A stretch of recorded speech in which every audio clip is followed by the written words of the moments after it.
Beth yw haemodialysis yn y cartref?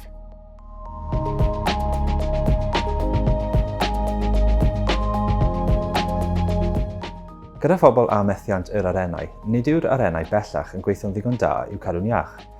Mae haemodialysis yn driniaeth hanfodol sy'n tynnu cynhyrchion gwastraff niweidiol a hylif gormodol o'r gwaed. Felly mae haemodialysis yn glanhau'r gwaed pa na all yr arenau bellach.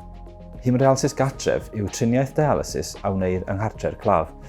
Cyn cael haemodialysis gartref, mae pobl yn cael hyfforddiant arbennig gan tîm arenol yn yr uned dialysis. Hefyd, mi fydd angen gwneud rhai addasiadau i'ch cartref mwyn i'r peiriant dialysis weithredu. Mae yna lawer o fanteision i gael haemodialysis yn eich cartref eich hun, o'i gymharu â chael haemodialysis mewn uned dialysis.